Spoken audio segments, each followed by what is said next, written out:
Hello everyone, astro with M Singh में ma'am Singh आप सभी का बहुत बहुत स्वागत करती हूँ। हमेशा की तरह नाइट में मैं आ गई हूँ आपके पार्टनर की डीपेस्ट फीलिंग्स के साथ। देखते हैं अभी इस वक्त आपके पार्टनर की वर्तमान भावनाएं क्या हैं आपको लेकर और इमीडिएट एक्शन क्या एक्सपेक्टेड है। तो शुरू करते हैं गाइज आज की रीडिंग लेके प्रभु का नाम। हर हर महादेव, जय हो शिव शक्ति, जय हो राधे कृष्णा, जय हो मेरे भाई। सबसे पहले अपने पर्सन को याद कर लीजिए, उनका नाम ले लीजिए एटलीस्ट 3 टाइम्स ताकि ज़्यादा से ज़्यादा एनर्जीज़ आप तक पहुंच सकें इस कलेक्टिव रीडिंग के माध्यम से।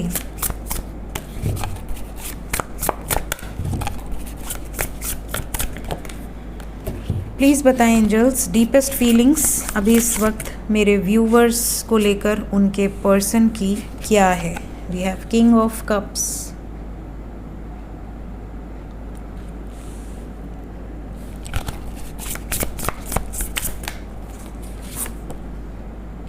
Knight of Swords,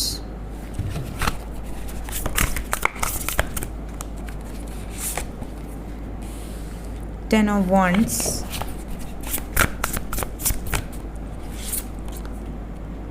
Three of Pentacles, Knight of Pentacles। Bottom of the deck से है हमारे पास Three of Cups।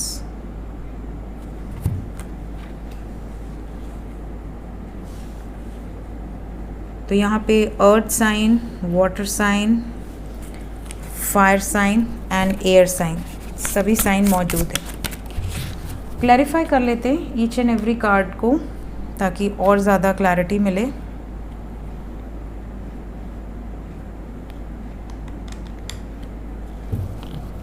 Please clarify कर दें एंजल्स डीपेस्ट फीलिंग्स।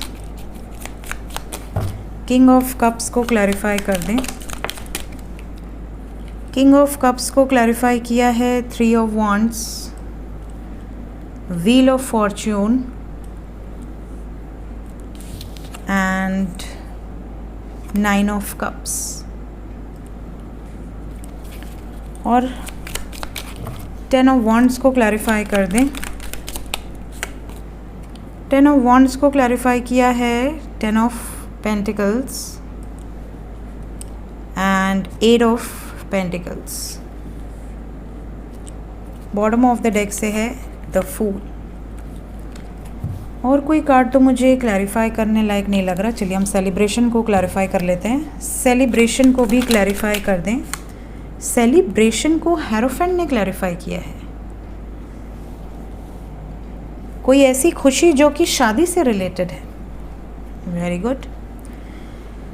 चलिए तो शुरू करते हैं। किंग ऑफ कप्स से रीडिंग की शुरुआत हुई है। क्लैरिफाई किया है 3 of wands, wheel of fortune and 9 of cups. देखिए जिस व्यक्ति से ये प्यार करते हैं ये इस वक्त क्या सोच रहे हैं, ये इनकी मन की भावनाएं हैं कि मैं जिस व्यक्ति से प्यार करता हूँ, मेरी ये डिज़ायर है, मेरी ये विश है कि थोड़ा समय लगे, भले समय लगे, कोई दिक्कत नहीं है, हम वेट कर लेंगे, बट समय लगे, लेकिन मेरी डेस्टिनी उसी के साथ हो।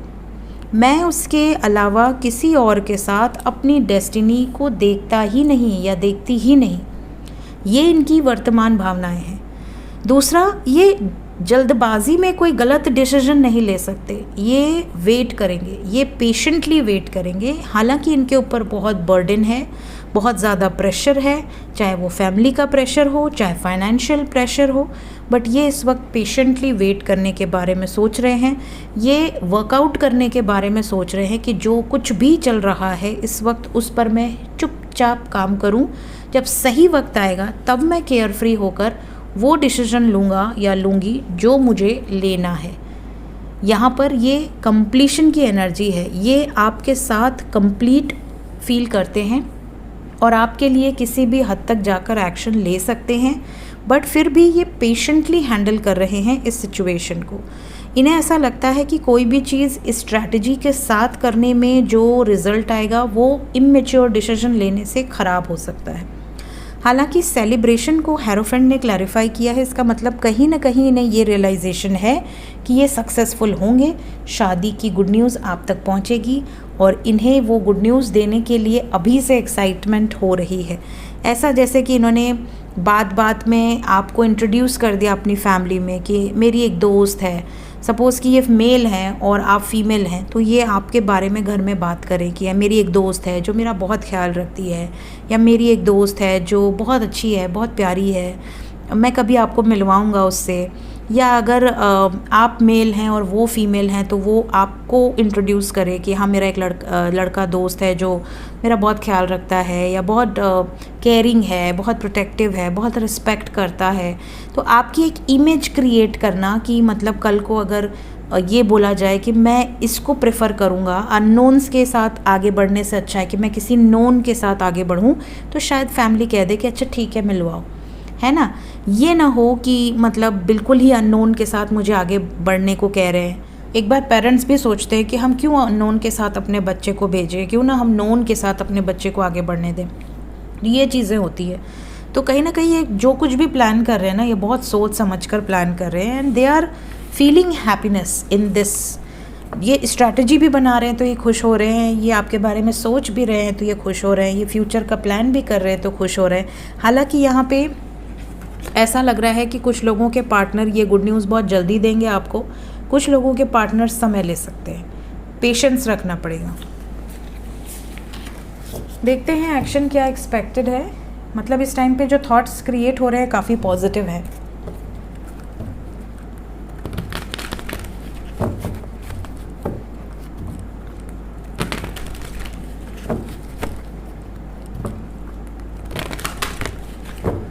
इमीडिएटली क्या एक्शन एक्सपेक्टेड है मेरे व्यूवर्स की तरफ, उनके पर्सन के सबकॉन्शियस माइंड में एक्शन को लेकर क्या चल रहा है, क्या एक्शन लेना चाहते हैं।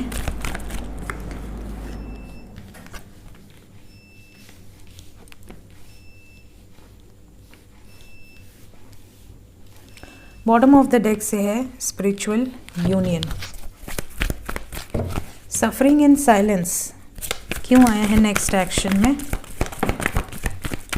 क्योंकि ये आपसे डिस्कनेक्टेड हैं, ये आपसे बात नहीं कर रहे हैं। और 3 ऑफ सोर्ड्स कहीं ना कहीं हार्टएक एंड लॉस को रिप्रेजेंट कर रहा है। तो आपके पार्टनर अगर आपसे दूर हैं इस वक्त या नो कांटेक्ट में हैं, तो ये सफ़र कर रहे हैं और सफ़र करते नज़र आ रहे हैं। फ्यूचर एनर्जी है ये, इमीडिएट एक्शन है, 9 नंबर इम्पॉर्टेंट है। इमीडिएट एक्शन में मैं जो भी बता रही हूँ ये 9 घंटे से लेकर 27 घंटे के अंदर की एनर्जी होगी, मैक्सिमम 45 आवर्स की हो सकती है। इस टाइम पीरियड में बहुत सारे लोग जो यूनियन में हैं उनके पर्सन भी, और जो यूनियन में नहीं हैं उनके पर्सन भी इस टाइम पीरियड में कांटेक्ट में रहेंगे। कांटेक्ट में रहते हुए ये चीज़ों को पीसफुली रिजॉल्व करने की कोशिश करेंगे। अगर आप दोनों के बीच में कोई थर्ड पार्टी सिचुएशन है तो वहाँ पर कोई इम्पॉर्टेंट डिसीजन लिया जा सकता है, कोई सच्चाई डिस्क्लोज़ करेंगे। अगर आपसे कुछ छुपाया है तो आपको डिस्क्लोज़ करेंगे। अगर थर्ड पार्टी और आपके बीच में कुछ ऐसी चीज़ें हैं जो डिस्क्लोज़ करनी पड़ेंगी तो ये करेंगे, डरेंगे नहीं। यहाँ पर एक चीज़ ज़रूर नज़र आ रही है कि कुछ लोगों के पार्टनर की हेल्थ ख़राब हो सकती है इसी 9 घंटे से 45 घंटे के अंदर। पेट से संबंधित प्रॉब्लम्स, या आप कह सकते हो कि कोई इन्फेक्शियस डिजीज़, कोई वायरस इनको हो सकता है, किसी तरह का फ्लू या वायरस, इस तरह की चीज़ें होंगी।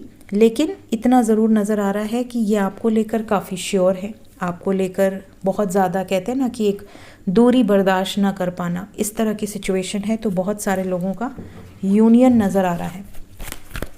Let's clarify spiritual union. Spiritual union को मून ने क्लैरिफाई किया है, तो ये इमोशनली आपसे बहुत ज़्यादा अटैचमेंट और कनेक्शन फील करेंगे। क्या चीज़ें बैलेंस आउट होंगी?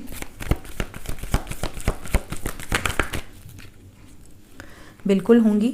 अगर अभी नो कांटेक्ट है तो आने वाले समय में कांटेक्ट भी होगा, चीज़ें बैलेंस आउट होते हुए नज़र आ रही हैं। तो ये एनर्जी रीडिंग 9 घंटे से 45 घंटे के अंदर की है, मैक्सिमम 45 आवर्स, मिनिमम 27 आवर्स।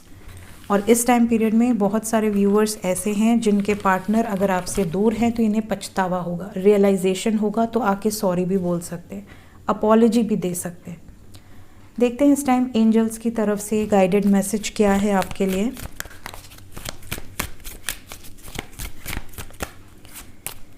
पहला मैसेज है, अपने अंदर की जर्नी को पहचानो, आप जिस जर्नी में हो सबसे पहले स्वयं से जुड़ो। जब आप स्वयं से जुड़ोगे, अपने स्पिरिट से जुड़ोगे, तब आप इस कनेक्शन को और डीपली जान पाओगे। तो अपने अंदर की जर्नी में रहो। कई लोग अपनी जर्नी को बाहर ढूंढते हैं, है ना, कि मुझे बाहर से गाइडेंस मिल जाए, मुझे बाहर से इनर वर्क हो जाए, हमारा हीलिंग भी कोई और कर दे, हमारे चक्रा हील कोई और कर दे।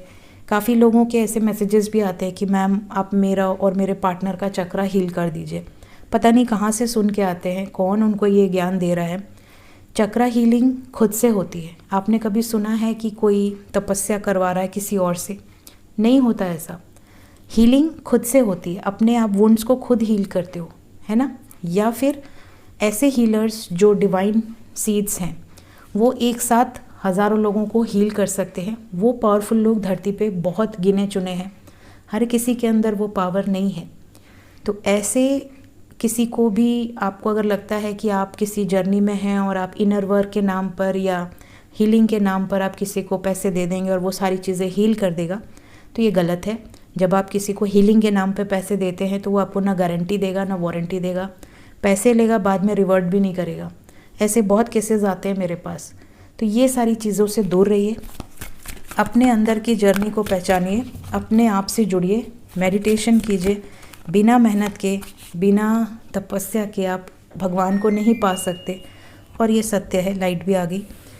सो अपने अंदर की जर्नी में आपको जाना है अगर आपको खुद को पाना है। Lead by example. बहुत सारे लोग ऐसे होते हैं जो बहुत कुछ जानते हैं, बट वो लाइफ में इतने एक्सपीरियंसेस लिए होते हैं, बट वो किसी को गाइडेंस नहीं देते। इवन अगर कोई उनसे एडवाइस भी लेगा तो वो उसको कुछ बोल के टाल देंगे। तो ऐसा ना करें। अगर आप कुछ सीखे हैं, आपके अंदर कुछ ज्ञान है, या आपके अंदर कुछ एक्सपीरियंसेस हैं जिससे किसी न किसी का भला हो सकता है, सो शेयर दैट एक्सपीरियंस। लीड कीजिए और उन लोगों को हेल्प कीजिए जिन्हें बहुत ज़्यादा ज़रूरत है। स्पेशली जो लोग लव लाइफ में बहुत धोखा खाए होते हैं या बहुत हर्ट होते हैं, उनको सही वक्त पे गाइडेंस देना इज़ वेरी इंपॉर्टेंट। तो अगर आपके आसपास कोई ऐसा व्यक्ति है, आपका कोई फ्रेंड है जिसको आपकी थोड़ी सी गाइडेंस से हीलिंग मिल सकती है, तो उसको अकेला ना छोड़ें। Worry is a wasted emotion. कई लोग बिना बात के टेंशन लेते हैं, छोटी छोटी बात पर पैनिक हो जाते हैं। कुछ लोग तो इस बात पे भी पैनिक हो जाते हैं कि अरे तुम्हारी ट्रेन ना छूट जाए, तुम जल्दी जाओ यहाँ से, तुम्हारी प्लेन ना छूट जाए, तुम जल्दी जाओ यहाँ से। 2 घंटे बाद का है, 1 घंटे पहले, 3-4 घंटे पहले ही भेज दिया घर से। तो छोटी छोटी बात पर वरी करना, टेंशन लेना, पार्टनर ने ब्लॉक कर दिया, टेंशन ले लिया, पार्टनर ने मैसेज का रिप्लाई नहीं दिया, टेंशन ले लिया। क्यों लेना इतना tension? So worry is a wasted emotion. Worry वहीं दिखाइए जहाँ पर आपकी वरी का रिस्पेक्ट हो। जहाँ पर वरी ही वेस्ट हो, वहाँ पर इतना टेंशन लेने का ज़रूरत ही नहीं है। सो चिल रहा कीजिए, हर चीज़ को पेशेंटली हैंडल किया कीजिए, ओवर रिएक्ट ना किया कीजिए, सडन रिएक्ट मत किया कीजिए, सोच समझकर आराम से रिएक्ट कीजिए। सो ये थी गाइज अभी इस वक्त की एनर्जी रीडिंग। मिलते हैं नेक्स्ट रीडिंग में। Till then take care, bye bye.